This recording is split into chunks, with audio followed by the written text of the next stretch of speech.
Hello boys and girls, and this week we're looking at money in maths. So this is really like the explain it videos that you do for me. So what I want you to do for this is to explain to me really how our euro coins work.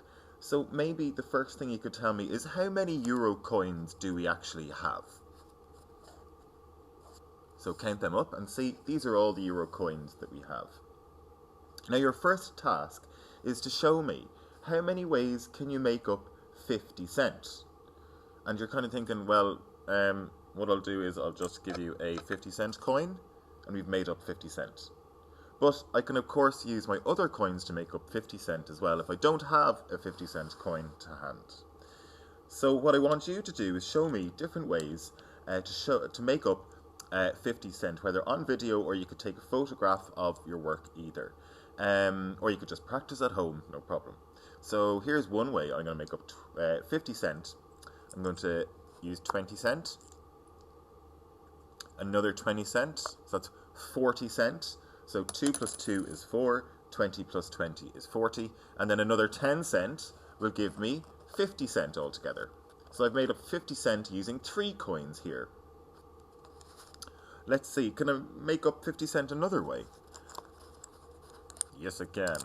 Well, I could make up 50 cents actually using any of these coins, couldn't I? So I'd only need one of those.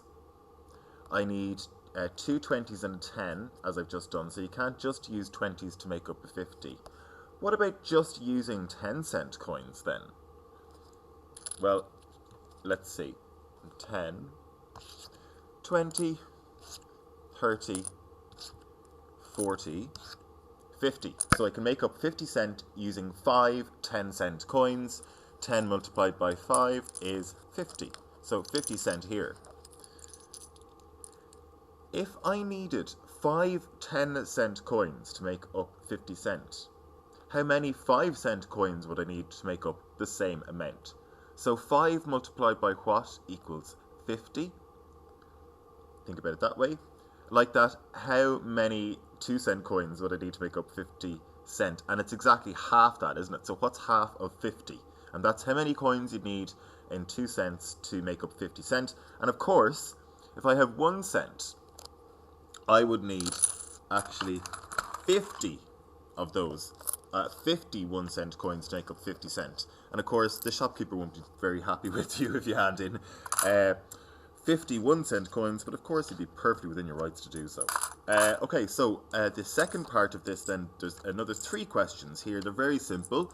And so what you're going to do is explain then, which of our 8 coins has the lowest value?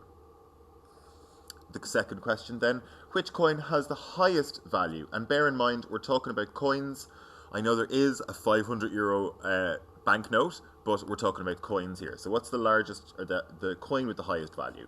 And question 3, how many cents are in 1 euro? And a bonus question then, I wonder, can you tell me, how does cent relate to the number 1 and the number 100 most particularly? Can you think of any words that mean 100 that have the prefix cent? So think about maybe somebody who's 100 years old, or think about 100 years of time. What's that called? And we can see the relationship between this word and of course then the word meaning 100 as well.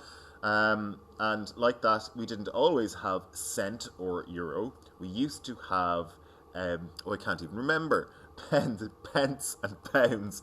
We used to have 1 Irish p and 1 Irish pound, but that's all changed now. We are in the euro, and of course we have our euro coins then as well. So I look forward to discussing that with you, boys and girls.